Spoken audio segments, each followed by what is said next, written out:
শরদ পাওয়ার, প্রণব মুখার্জির মতো হেভিওয়েট নেতাও কংগ্রেস ছেড়ে চলে গিয়েছিলেন, কিন্তু এরপরও ঘুরে দাঁড়িয়েছে, মাথা তুলে দাঁড়িয়েছে, স্বমহিমায় ফিরেছে কংগ্রেস, বলছেন রকিবুল হোসেন। কংগ্রেসের নীতি আদর্শের প্রতি চরম বিশ্বাসঘাতকতা করে বিজেপিতে যোগ দিয়েছেন প্রদ্যুৎ বরদলৈ। মন্তব্য বিধানসভার বিরোধী দলনেতা দেবব্রত শইকীয়ার। শুধু দেবব্রতই নন, প্রদ্যুতের কংগ্রেসে যোগ দেওয়া নিয়ে প্রতিক্রিয়া ব্যক্ত করেছেন ধুবড়ীর সাংসদ তথা দীর্ঘদিনের সতীর্থ রকিবুল হোসেনও। প্ৰদ্যুৎদা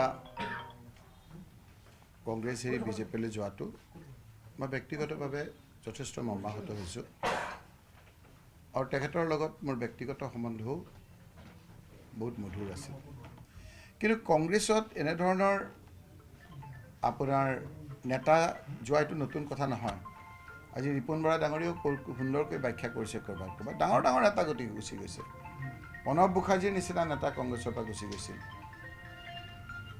শৰদ পাৱাৰৰ দৰে নেতা গুচি গৈছিল, ডাঙৰ ডাঙৰ নেতা গুচি গৈছিল। কংগ্ৰেছ শেষ হৈ যাব বুলি ভাবিছিল, কিন্তু আকৌ কংগ্ৰেছে ঠন ধৰি আৰু তেখেতৰ এই বিজেপিত যোগদান কৰা ঘটনাটো মই দুৰ্ভাগ্যজনক বুলি অভিহিত কৰিব বিচাৰোঁ। আমাৰ নীতি আদৰ্শৰ প্ৰতি চৰম বিশ্বাসঘাতকতা কৰি তেখেতে কংগ্ৰেছৰ নীতি আদৰ্শৰ পৰিপন্থী ভাৰতীয় জনতা দলত, ভাৰতীয় জনতা পাৰ্টি যোগদান কৰাটো আমাৰ সপোনৰো অগোচৰ আছিল। যি ধৰণেৰে এই কাম কৰিলে, তাতকৈ পশ্চিমবংগৰ মমতা বেনাৰ্জী অথবা দাক্ষিণাত্যৰ অন্য কেতবোৰ নেতাৰ নিচিনাকৈ যিসকলে কংগ্ৰেছৰ লগত সহাৱস্থান কৰিব নোৱাৰি নিজাববীয়াকৈ বিজেপিৰ বিৰোধী ৰাজনৈতিক এটা স্থিতি গ্ৰহণ কৰিছিল, সেই স্থিতি গ্ৰহণ কৰা হ'লেও মই সুখী হলোহেঁতেন। রাজনীতিতে মূল্যবোধের মাত্রা নামতে নামতে তলানিতে এসে ঠেকেছে। হায়ার করা খেলোয়াড় দিয়ে দল গড়ে নির্বাচন লড়তে চাইছে বিজেপি। কিভাবে একজন মানুষের ইশারায় এভাবে নাচতে পারেন ব্যক্তিত্ব সম্পন্ন নেতারাও? কোনোভাবেই এটা বুঝে উঠতে পারছি না কটাক্ষ বিজেপি ছেড়ে জাতীয় পরিষদে যোগ দেওয়া প্রাক্তন কেন্দ্রীয় মন্ত্রী রাজেন গোহাইয়ের। শুধু রাজেন গোহাই নন, প্রদ্যুতের দলবদল নিয়ে কড়া ভাষায় সমালোচনা করেছেন জাতীয় পরিষদ নেতা তথা প্রাক্তন বিধায়ক জগদীশ ভূঁইয়াও। ভাৰতবৰ্ষৰ সৰ্বশক্তিমান দল বুলি ভবা বিজেপিয়ে আৰু কংগ্ৰেছক আৱৰ্জনা বুলি ভাবি থকা বিজেপিয়ে ইমান যদি সৰ্বশক্তিমান, নিৰ্বাচনৰ দুদিন আগলৈকে কংগ্ৰেছৰ মানুহবোৰ নি নিৰ্বাচন খেলিব লগা হৈছে। তাৰ পৰা এটা কথা মই উমান পাইছোঁ, বা এইটো মই ভাবোঁ যে যিকোনো সচেতন ব্যক্তি অনুভৱ কৰাটো উচিত যে বিজেপিৰ নিজৰ শক্তিৰ অভাৱ আছে ক'ৰবাত। বিজেপিৰ নিজৰ শক্তিৰ অভাৱ আছে বাবেই তেওঁলোকে হায়াৰ প্লেয়াৰ লৈ তেওঁলোকে নিৰ্বাচন খেলিব বিচাৰিছে।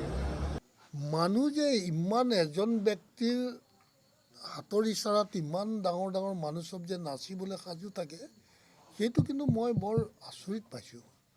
মানুহৰ ইমান কম ব্যক্তিত্বৰ, আমিতো সেই চব বহুত মানুহক বৰ ডাঙৰ ডাঙৰ মানুহ বুলি ভাবোঁ, অত্যন্ত ব্যক্তিত্ব সম্পন্ন মানুহ বুলি ভাবোঁ।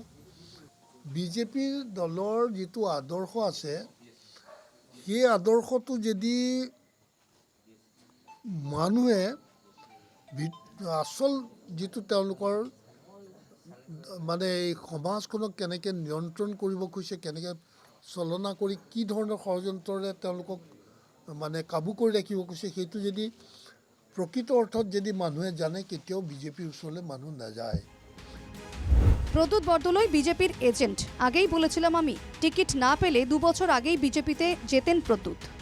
কোনো রাখঢাক নেই, প্রকাশ্যে এই অভিযোগ করেছেন ধিঙের এআইইউডিএফ বিধায়ক আমিনুল ইসলাম। শুধু আমিনুল নয়, বিজেপির এজেন্ট বলে কটাক্ষ করেছেন আমশু থেকে এআইইউডিএফে যোগ দেওয়া রেজাউল করিম সরকারও। সাংসদ প্রদ্যুৎ বৰদলৈয়ে কংগ্ৰেছ দল ত্যাগ কৰি বিজেপিত গমন কৰা কথাটোত আমি আচৰিত হোৱা নাই, কাৰণ আমি আগতেই জানিছিলোঁ তেওঁ বিজেপিৰ এজেণ্ট। যোৱা লোকসভা নিৰ্বাচনৰ পূৰ্বে তেওঁ বিজেপি দলৰ লগত তেওঁৰ আলোচনা চূড়ান্ত আছিল আৰু তেওঁ বিজেপিৰ পৰা প্ৰাৰ্থিত্ব পোৱাটো খাটাং আছিল। যদি কংগ্ৰেছে তেওঁক কেণ্ডিডেট নকৰিলেহেঁতেন, তেনেহ'লে বিজেপিৰ পৰা প্ৰাৰ্থিত্ব ল'লেহেঁতেন। আজি মোৰ এটাকৈ কথাৰ প্ৰমাণ হৈ আছে। মই তেতিয়াও কৈ আহিছিলোঁ যে গৌৰৱ গগৈ ডাঙৰীয়া দেখিব যে তেওঁৰ সহবাই থকা মানুহবিলাক আচলতে কাৰ এজেণ্ট। আৰু প্ৰদ্যুৎ বৰদলৈ মোক চিনি নোপোৱাৰ উদ্দেশ্য এটাই, কাৰণ বিজেপিৰ মানুহ মোক কেনেকৈ চিনি পাব? তেওঁ আগৰ পৰাই বিজেপি কৰি আছে, বিজেপিৰ এজেণ্ট হৈ কাম কৰি আছে, গতিকে সেইকাৰণে মোক চিনি নাপায়। আজি তেওঁ পদত্যাগ কৰিছে, ইয়াৰ আগতে ভূপেন বৰা কৰিছে, হয়তো কাইলৈ আকৌ দেৱব্ৰত শইকীয়াও কৰিব পাৰে। রাজনীতিতে মূল্যবোধ এভাবে নামতে থাকলে সাধারণ মানুষের মধ্যে নেতা মন্ত্রীদের কোনো গ্রহণযোগ্যতাই থাকবে না, আশঙ্কা জাতীয় পরিষদ নেতা তথা শদিয়ার প্রার্থী জগদীশ ভূঁইয়ার। প্রদ্যুতের দলবদল নিয়ে কি বলছেন জগদীশ ভূঁইয়া, শুনে নেওয়া যাক। ৰাজনৈতিক ক্ষেত্ৰখনত মূল্যবোধৰ ইমান বেছি অৱক্ষয় হৈছে যে কিছুদিনৰ পিছত সুস্থ চিন্তাৰ ব্যক্তিসকলে ৰাজনীতিত আছোঁ বুলি ক'বলৈও লজ্জা অনুভৱ কৰিব। মই সকলোকে অনুৰোধ জনাম যে ৰাজনৈতিক বিধি ব্যৱস্থাত মূল্যবোধক ইমানো তললৈ লৈ নাযাব যাতে ৰাজনৈতিক ক্ষেত্ৰত থকা মানুহক অন্য অসমৰ জনসাধাৰণে ভাল দৃষ্টিৰে চাব নোৱাৰা অৱস্থা এটা সৃষ্টি নহয়, সেইটোৰ প্ৰতি বিশেষ দৃষ্টি নিক্ষেপ কৰিবলৈ মই প্ৰতিজন ৰাজনৈতিক কৰ্মীৰ এটা অনুৰোধ জনাইছোঁ। জগদীশ নিজেও এবার নির্বাচনে প্রতিদ্বন্দ্বিতা করছেন এবং তিনি নিজেও অগপ ছেড়ে জাতীয় পরিষদে যোগ দিয়েছিলেন, এটাও ঘটনা। কিন্তু বর্তমান প্রেক্ষাপটে তার এই মন্তব্যকে খাটো করে দেখা যাচ্ছে না কোনোভাবেই।